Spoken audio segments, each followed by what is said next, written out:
I have 266,000 followers on Instagram, like 75,000 on YouTube in the business space, not the funny cat video space. So that's actually a pretty good amount of followers. And so in this video, I'm gonna show you how to never run out of ideas for content. And I have a lot of clients who say, I just don't know what to talk about. I don't know what kind of content to make. Grab a piece of paper, grab a pen, because you're gonna follow along with me in this video. By the way, I have made $35 million online doing this, so this will be a good use of your time. Name's Dan Henry, by the way, if you're new. Take your pen, take your sheet of paper, write down the top 5 competitors that you have that sell similar stuff as you and are winning with content. That means that you know they're getting leads and sales from YouTube. You know they're getting leads and sales from Instagram.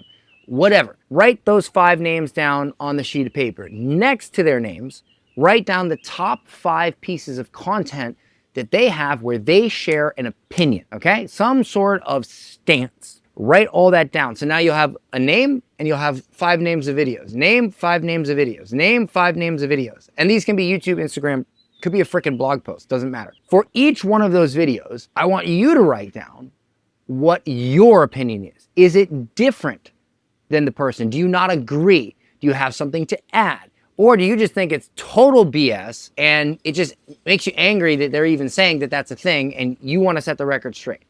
Write down what your stance is, your opinion is, why you disagree. Now, make content on those topics without sharing their names, because that's just like really crappy to do. It just makes you have no class, and whatever customers you do get will be of lower quality. I'm going to be honest with you. Don't call people out by name. It's just not good. Or if you have to call them out by name, compliment them first, then disagree. So for instance, I know Alex Hormozi. I've known him for freaking years, and he's a great guy. Him and Layla are amazing. I think he's one of the best online business influencers in the world.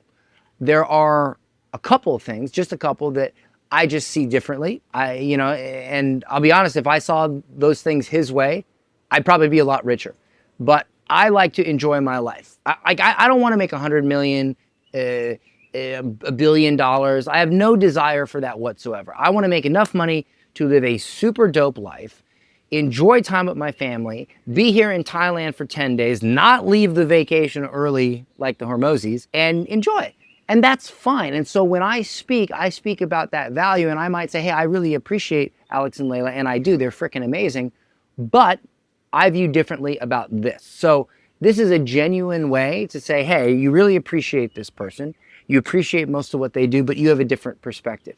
And you will attract people who agree with that perspective. But if you can't be nice, if you can't truly, genuinely, in your heart of hearts, appreciate somebody, and I do appreciate them, and Russell, and there's things I disagree with, Russell Brunson on, or Gary Vee, but I still appreciate those people, right? But if you find nothing that you can appreciate about the person, just make a video on why this is no good. Like for instance, I made a video one time where I talked about like how as I grew up, I realized that I don't want to market anymore where I show like my girlfriend or my wife and I'm like sharing images of them in skimpy bikinis because to me, it's like, why would you do that? You know what I mean? Like, it's kind of like a weird, cucky thing to do. And so I know there are several influencers that do that. Their main marketing strategy is to get a plastic Barbie doll and film them on Instagram and just be like, buy my stuff, bro. Like, I get that, but this is not my value. I'm more into family. I'm more into modesty. I be honest with you, I don't think your wife should be tramping around on Instagram in a skimpy bikini. And if you disagree with me, that's fine. Live your life how you live. But for me, it's not what I believe in, and I'm not going to market that way. So I can share that value, right?